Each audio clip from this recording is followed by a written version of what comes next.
Hi girls, welcome back to my YouTube channel Blushing Beauty. कैसे हैं आप सब? आई होप कि आप सब अच्छे होंगे, हैप्पी होंगे एंड सेफ होंगे। मैं आ गई हूँ एक बहुत ही ज़्यादा सुपर एक्साइटेड वीडियो के साथ और आज की इस वीडियो में बात करने वाले हैं हेयर स्मूथिंग और रिबॉन्डिंग के बारे में। जी हाँ, आज मैं हेयर स्मूथिंग और रिबॉन्डिंग की पूरी जानकारी दूंगी कि किसे हेयर स्मूथिंग और रिबॉन्डिंग करानी चाहिए, किसे नहीं करानी चाहिए, कब करानी चाहिए, क्या प्राइस है, मेरा क्या एक्सपीरियंस रहा, कैसे होती है, सारी चीज़ें डिटेल में बताएंगे। तो आइए वीडियो करते हैं शुरू। एंड जो भी आपकी क्वेरी हो आप कमेंट करके पूछ सकते हैं। वैसे मैंने सारे क्वेश्चंस को कवर करने की कोशिश करी है स्मूथिंग और रिबॉन्डिंग से रिलेटेड, बट आप फिर भी कोई भी चीज़ रह गई हो तो नीचे कमेंट करके पूछ सकते हैं। तो आइए वीडियो करते हैं शुरू। गर्ल्स, इस वीडियो की रिक्वेस्ट बहुत ही ज़्यादा टाइम से थी एंड सबसे पहले मैं आपको ये बता देती हूँ कि हेयर स्मूथनिंग और रिबॉन्डिंग में क्या अंतर होता है। तो अभी आप मेरे बाल देख रहे हैं, मैंने कराई है हेयर स्मूथनिंग। जी हाँ, हेयर स्मूथनिंग कराई है एंड हेयर स्मूथनिंग कराए हुए मुझे 6 मंथ्स अप्रॉक्स हो गए हैं एंड अभी मेरे बाल ऐसे हैं। एंड आप देख सकते हैं मैंने अपने बालों में कुछ भी अभी नहीं लगाया हुआ है। हेयर वॉश किया था कल एंड देन बस जस्ट कॉम्ब कर लिया है। मेरे बहुत बहुत बहुत ही ज़्यादा कर्ली हेयर्स थे। अगर आपने मेरे लास्ट ईयर की वीडियोस देखी हैं तो उसमें आपने देखा होगा बहुत ही ज़्यादा कर्ली हेयर्स थे।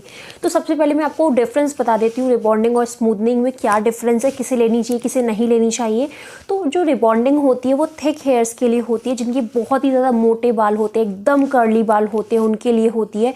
एंड रिबॉन्डिंग में ना आपकी एकदम ही ज़्यादा आर्टिफिशियल लुक आता है, एकदम स्ट्रेट लुक आता है, एकदम बिल्कुल भी नेचुरल नहीं लगता है आपका बाल, लगता है कि बिल्कुल स्ट्रेट हो गया है। उसमें जो रिबॉन्डिंग में प्रोडक्ट यूज़ होता है, जो केमिकल यूज़ होता है, वो आपके बालों को ज़्यादा डैमेज करता है बिकॉज उसमें ज़्यादा क्वांटिटी में प्रोडक्ट लगता है, हैवी प्रोडक्ट लगता है, जिससे कि आपके बाल स्ट्रेट तो हो जाते हैं बट डैमेज भी ज़्यादा होते हैं। बस स्मूथनिंग जो होती है वो आपके बालों को कम डैमेज करती है, साथ साथ मतलब ये जो स्मूथनिंग होती है आपके बालों में एक नेचुरल फिनिश देती है, जैसे कि अभी मेरे बालों में नेचुरल फिनिश है। एंड ये जो स्मूथनिंग होता है उसके अंदर बहुत ही हल्का केमिकल यूज़ होता है, तो कोई भी ऐसा खास डैमेज नहीं होता है। अगर आप अच्छी हेयर केयर करते हैं तो आपके बिल्कुल भी हेयर लॉस नहीं होता है। तो सबसे ज़्यादा मेरे हिसाब से अगर आप मेरी राय जानना चाहेंगे तो स्मूथनिंग ज़्यादा बेटर होती है उन लड़कियों के लिए जिनके मतलब कर्ली हेयर्स हैं एंड पतले बाल हैं। वो देखिए, कई बार आप सलून जाते हैं तो सलून वाले पहले आपके ना बाल खींच के देखते हैं इस तरह से कि आपकी मतलब हो पाएगी स्मूथनिंग या नहीं। मतलब वो बेसिकली ये चेक करते हैं कि वो जो केमिकल आपके बालों पे लगाएंगे वो आपके बाल मतलब बर्दाश्त कर पाएंगे यानी, क्योंकि इतना ज़्यादा हैवी केमिकल वो लगाते हैं। तो रिबॉन्डिंग में तो बहुत ही ज़्यादा मतलब ऐसा केमिकल लगाते हैं कि लॉस होता ही होता है।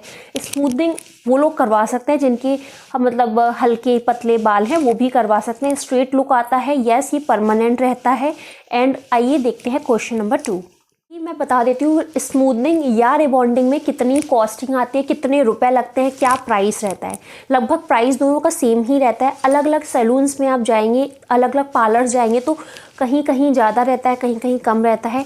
जो मेरे ऊपर मतलब खर्च हुआ है, इतने मेरे बाल हैं, मतलब देख लीजिए इतने मेरे बाल हैं एंड मैं आपको पूरा दिखाती हूँ। ये मेरे बाल हैं एंड मेरे बालों पे 6,000 रुपये लगा है। एंड ये जो कॉस्टिंग आई है मुझे यूनिसेक्स के सलून से मिली है, मतलब इतनी कॉस्टिंग। अब कई बार आपने देखा होगा कि कुछ सलून्स ऐसे होते हैं, कुछ पार्लर्स ऐसे होते हैं जो आपकी 2-2.5 हज़ार में रिबॉन्डिंग या स्मूथनिंग कर देते हैं। तो खास खास ख्याल रखिए ब्राइड्स, ऐसी जगह बिल्कुल मत जाइए कि जो आपके मतलब चीप प्रोडक्ट्स लगा दें। सस्ते के चक्कर में चीप प्रोडक्ट्स अपने बालों पे मत लगवाइएगा।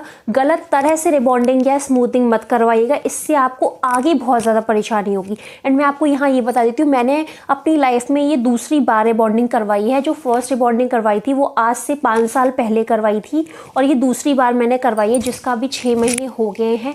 एंड मुझे लगा कि मुझे आपको बताना चाहिए, बहुत ज़्यादा ज़रूरी चीज़ें हैं।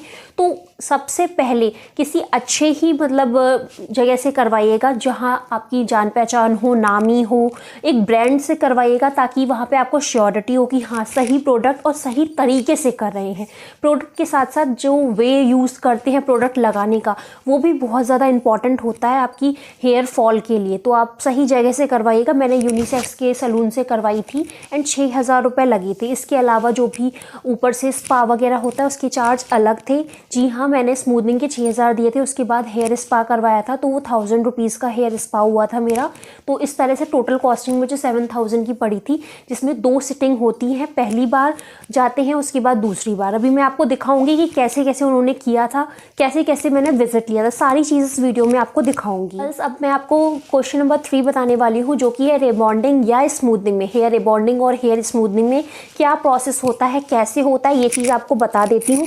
आइए देखते हैं कैसे किया था उन्होंने। तो गर्ल्स, मैं आ गई हूँ यूनिसेक्स के सैलून में एंड ये मेरे हैं गंदे से ड्राई फिजी एकदम कर्ली से हेयर्स जो कि आप देख रहे हैं। ये मेरे पहले के हेयर्स हैं जो कि बहुत ही ज़्यादा ड्राई हैं। तो सबसे पहले इन्होंने मेरा हेयर वॉश किया एंड इन्होंने 2 से 3 बार हेयर वॉश किया था।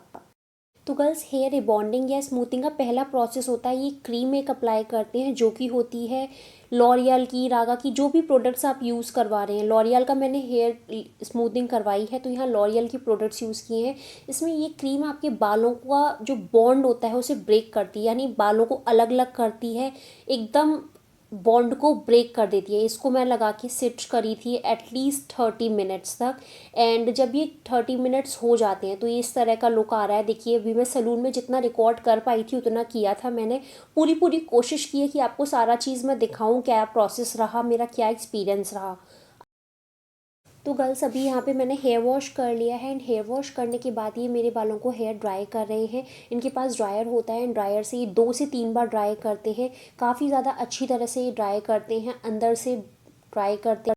जो नेक्स्ट स्टेप होता है, उसी ड्रायर से बालों को ड्राई करने के बाद ये स्ट्रेट करते हैं। इनके पास ब्रश होता है, उससे स्ट्रेट कर रहे हैं एंड ये एक बार स्ट्रेट हो जाने के बाद बालों को दोबारा स्ट्रेट करते हैं। यहाँ पे 2 से 3 बार स्ट्रेटनिंग प्रोसेस होता है।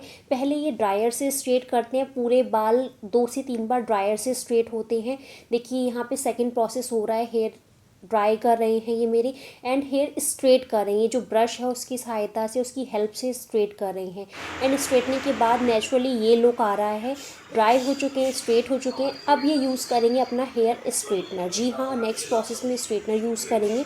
तो अभी मैं आपको जल्दी से दिखाती हूँ। इस तरह से ये मेरे थोड़े थोड़े से बाल लेके स्ट्रेट कर रहे थे एंड मैंने इनसे पूछा भी था कि स्ट्रेट क्यों करते हैं इतना ज़्यादा। तो उन्होंने बताया था जो भी आप प्रोडक्ट ये अब मेरे बालों में लगाएंगे वो तभी वर्क करेगा जब इंडिविजुअल एक छोटे से छोटा बाल स्ट्रेट होगा।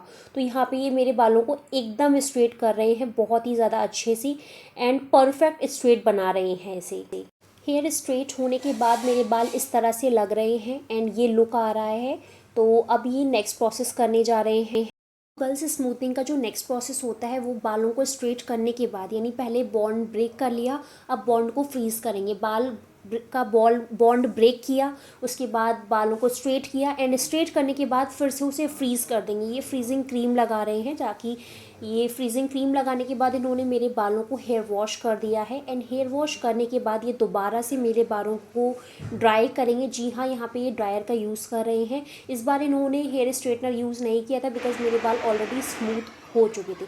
ये मेरा लुक आ रहा था स्मूथनिंग के बाद एंड यही लुक बहुत ज़्यादा गॉर्जियस लग रहा था। तो ये था हेयर स्मूथनिंग का प्रोसेस। नेक्स्ट क्वेश्चन आता है गर्ल्स, वो आता है क्या केराटिन सही रहता है, केराटिन और स्मूथनिंग में क्या डिफरेंस होता है और केराटिन करा सकते हैं या नहीं। देखिए, सबसे पहले आपको एक चीज़ क्लियर कर देती हूँ, आप चाहते क्या हैं। मतलब अगर आप बालों को स्ट्रेट करवाना चाहते हैं तो आप इस रिबॉन्डिंग या स्मूथनिंग करवाएंगे। मैं प्रेफर करूँगी कि आप स्मूथनिंग करवाएं।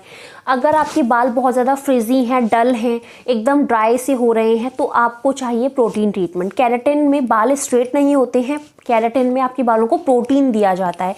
जी हाँ, केराटिन एक ऐसा प्रोसेस है जिसमें आपको प्रोटीन लगाया जाता है बालों में। जो भी बाल ख़राब हो गए हैं उसमें प्रोटीन डाल के आपके बालों को स्मूथ बनाया जाता है।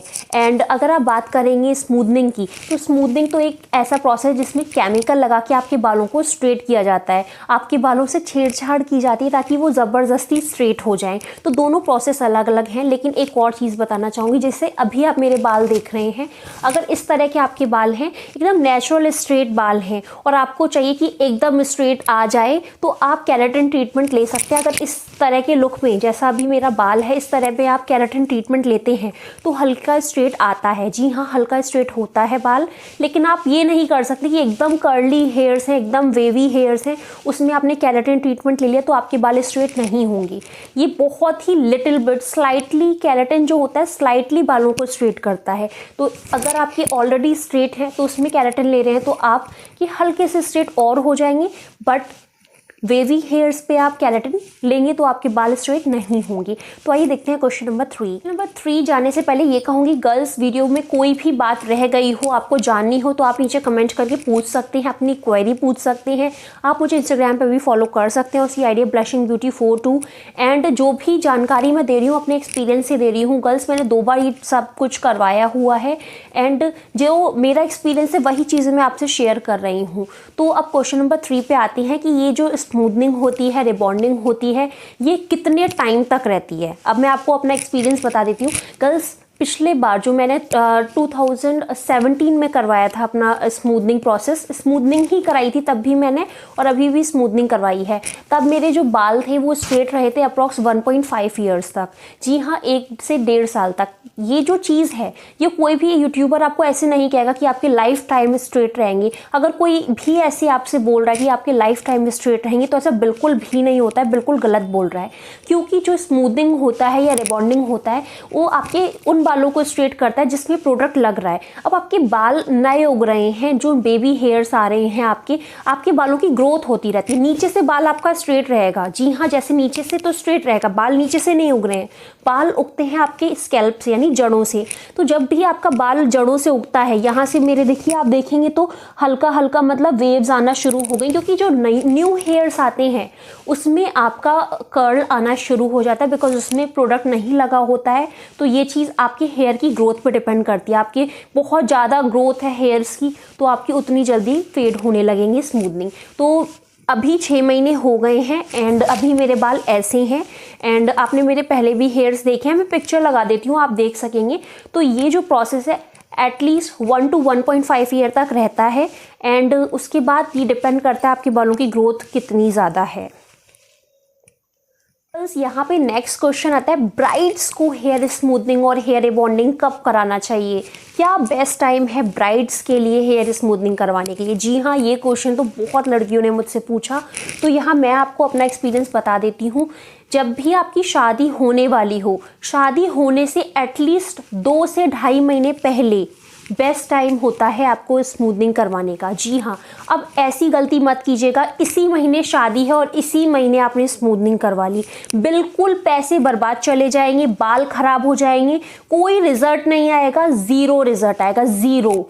अगर आपको सही समय जानना है अपनी स्मूथनिंग करवाने का तो समय है शादी के 2 से 2.5 महीने पहले, क्योंकि इसकी वजह भी मैं आपको बता देती हूँ। जब भी आप हेयर स्मूथनिंग करवाते हैं तो आपको बालों को फ्री छोड़ना होता है, ऑयल भी नहीं लगाना होता है, एकदम मतलब ऐसे रखना होता है बालों में ज़रा भी वेव्स ना आए।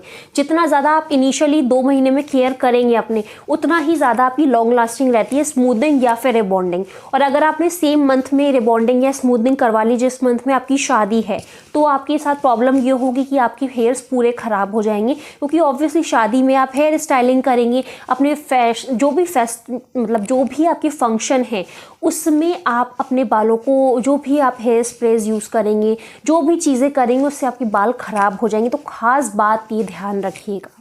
एक जो क्वेश्चन आता है बहुत ही ज़्यादा इम्पॉर्टेंट है, हेयर स्मूथनिंग या हेयर रिबॉन्डिंग किसे करनी चाहिए और किसे नहीं करनी चाहिए, ये बात जानना बहुत ज़्यादा ज़रूरी है। ऐसा ना हो कि आपने हेयर स्मूथनिंग करवा ली और फिर आपका हेयर लॉस हो रहा है, मतलब ज़बरदस्ती आप ये चीज़ नहीं करवा सकते हैं। तो सबसे पहले मैं उन लड़कियों को बता देती हूँ जिनके बाल थिक हैं, अच्छे खासे हैं, मोटे बाल हैं, वो मतलब अपना हेयर स्मूथनिंग रिबॉन्डिंग करवा सकती हैं। लेकिन जिनके पतले बाल हैं और पहले से ही, एक होता है घना बाल है, ठीक है, एक है पतला बाल है, बाल बहुत कम है मतलब, तो वो लड़कियां बिल्कुल इन चीज़ों को अवॉइड करें, क्योंकि आपकी जो बाल हैं पहले से ही पतले हैं, स्कैल्प पे बाल कम है और उसके बाद आपने ये केमिकल ट्रीटमेंट ले लिया तो आपके हेयर फॉल होगा और ज़्यादा हेयर्स डैमेज होंगे और हेयर लॉस होगा। तो इस चीज़ का खास ख्याल रखिए। एक क्वेश्चन बहुत ज़्यादा इम्पॉर्टेंट है, क्या है स्मूथनिंग और रिबॉन्डिंग के बाद कोई साइड इफ़ेक्ट होता है हेयर्स में, क्या मुझे कोई साइड इफ़ेक्ट मिला? तो ये चीज़ मैं आपको बताऊंगी। बट इस वीडियो को लाइक शेयर कमेंट कीजिएगा, ज़्यादा से ज़्यादा लड़कियों के साथ शेयर कीजिएगा ताकि ये इन्फॉर्मेशन हर लड़की जान सके। एंड ये मैं अपना एक्सपीरियंस ही बता रही हूँ, अपना एक्सपीरियंस आपको इसलिए बता रही हूँ ताकि आपको भी पता चल सके क्या चीज़ें आपको करनी है, क्या चीज़ें नहीं करनी है। तो आइए बताती हूँ साइड इफ़ेक्ट के बारे में। गर्ल्स, साइड इफ़ेक्ट होना थोड़ा बहुत कॉमन है। साइड इफ़ेक्ट कैसे होगा? थोड़ा बहुत अगर आपके हेयर फॉल हो रहा है तो इट्स ओके, जितना मतलब, लेकिन अगर ज़्यादा हेयर लॉस हो रहा है तो फिर आपके ये साइड इफ़ेक्ट हो जाता है। मतलब बाल ड्राई हो जाते हैं, स्कैल्प पे आपके कह लीजिए डैंड्रफ आ जाता है, एकदम ड्राई हो जाते हैं, है ना, और हेयर लॉस ज़्यादा होता है, हेयर फॉल ज़्यादा होता है, तो वही होता है साइड इफ़ेक्ट। तो अभी 6 महीने हो गए हैं एंड अभी मुझे ऐसा कोई एक्सपीरियंस नहीं मिला है। जी हाँ, जब मैंने पिछली बार हेयर स्मूथनिंग करवाई थी तो 1-1.5 साल बाद, 1-1.5 साल तक तो मेरे बाल अच्छे थे उस टाइम पे, 1.5-2 साल के बाद मुझे हेयर फॉल हुआ था थोड़ा बहुत। एंड ये होता ही है, अगर आप ये केमिकल ट्रीटमेंट ले रहे हैं तो ये होगा ही होगा। मतलब कुछ भी कर लीजिए, आप बालों के साथ ज़बरदस्ती कर रहे हैं, आप मतलब कह रहे हैं उनको ज़बरदस्ती सीधे करने के लिए, स्ट्रेट करने के लिए। अब आप किसी चीज़ के साथ ज़बरदस्ती करेंगे तो उसका भुगतान तो आपको ही करना पड़ेगा। तो थोड़ा बहुत हेयर फॉल होता ही है, हर लड़की के होता है। जो यूट्यूबर्स या इन्फ्लुएंसर्स आपसे ये बोल रहे हैं कि बिल्कुल नहीं होता, तो ये बिल्कुल गलत है, होता ही है, आपको भी होगा।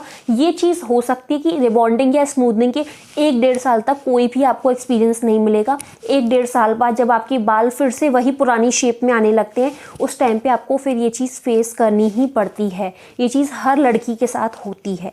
बात आती है कि कौन सी कंपनी के हेयर रिबॉन्डिंग या स्मूथनिंग बेस्ट रहता है। देखिए, ज़्यादातर तो आपको पता ही है, हेयर रिबॉन्डिंग या स्मूथनिंग की बात करते हैं तो सबसे पहले नंबर पे आता है लॉरियल। लॉरियल की ही मैंने अपनी हेयर स्मूथनिंग करवाई है, बट रागा की भी आजकल चल रही है। तो आप मतलब जो फर्स्ट प्रेफरेंस है वो लॉरियल रखिएगा, रागा रखिएगा। उसके अलावा जो भी अगर आपको लगता है कोई और भी बेटर लग रहा है तो आप वो करवाइए, लेकिन L'Oréal is the best. Hair rebonding और स्मूथनिंग के बाद कौन से शैम्पू और कंडीशनर लगाने चाहिए? क्या वही शैम्पू जो पुराने वाले हैं वही यूज़ कर सकते हैं? तो इसका आंसर है नहीं। अगर आपने हेयर में कोई भी ट्रीटमेंट लिया है, चाहे फिर वो केराटिन हो, रिबॉन्डिंग हो, स्मूथनिंग हो, या फिर आपने कोई कलर करवाया हो, ग्लोबल कलर करवाया, हाइलाइट्स करवाया, कोई भी हेयर ट्रीटमेंट लिया है, उसके बाद आप अपने रेगुलर शैम्पूज नहीं यूज़ कर सकते हैं। वजह है उसमें पैराबेन हो सकता है, SLS हो सकता है। अगर नहीं भी है फिर भी आप नहीं यूज़ कर सकते हैं, क्योंकि वो जो शैम्पू होते हैं आपके बालों को हार्श करते हैं, मतलब हार्ड कर देते हैं, ड्राई की तरफ ले जाते हैं, ड्राई होने लगते हैं आपके बाल। तो आपको ऐसे शैम्पू यूज़ करने हैं जो स्पेशली उस चीज़ के लिए बना हो। जैसे कि अगर आपने स्मूथनिंग करवाई है तो मैं पिक्चर ऐड कर देती हूँ। एंड मैं भी यूज़ कर रही हूँ लॉरियल का ही शैम्पू, लॉरियल एक्सटेंशो केयर का। ये जो प्रोडक्ट है ये आप ऑनलाइन परचेस कर सकते हैं, मैंने भी ऑनलाइन ही लिए थे। एंड ये जो प्रोडक्ट है ना, मतलब मुझे लगता है कि एक लड़की एक बार परचेस करती है तो 4 महीने आराम से चलता है, 4 महीने चल जाता है, उसके बाद आप रीपरचेस करते। कॉस्टली थोड़े से होते हैं लेकिन आपकी हेयर के लिए बेस्ट होते हैं। अगर आप ये प्रोडक्ट यूज़ करना छोड़ देंगे तो आपकी जो स्मूथनिंग है वो फिर से आपकी मतलब ख़राब होने लगी, रेगुलर जो पहले वाले हेयर्स हैं वो वापस आने लगेंगे। हुआ क्या था, जब मैंने लास्ट टाइम अपनी स्मूथनिंग करवाई थी तो 1.5 साल तक तो मैंने ये प्रोडक्ट्स यूज़ किए। उस टाइम पे फिर मैंने सोचा कि 1.5 साल तो हो चुका है, चलो अब अपना रेगुलर शैम्पू यूज़ कर लो। उस टाइम पे मुझे ज़्यादा नॉलेज भी नहीं थी, कुछ पता भी नहीं था। मैंने यही गलती करी, 1.5 साल के बाद अपना रेगुलर जो पतंजलि और हेड एंड शोल्डर ये सारे शैम्पू आते हैं ये मैंने यूज़ किए।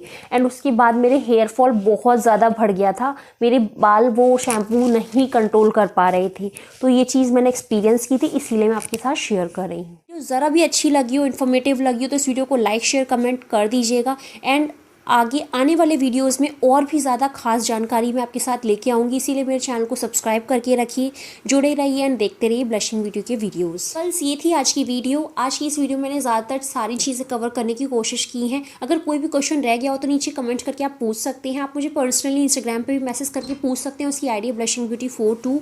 एंड इसका पार्ट 2 मैं लेके आऊँगी, उसमें बताऊँगी कि शादी के बाद मैंने जब हेयर स्मूथनिंग करवाई तो क्या प्रॉब्लम मुझे हुई एंड क्या चीज़ें मैंने की और क्या करना चाहिए, ये सारी चीज़ें भी बताऊंगी। हेयर स्मूथनिंग से जुड़ी और भी जानकारी आपको चाहिए तो पार्ट 2 भी लिख दीजिएगा, पार्ट 2 ज़रूर शेयर करूंगी।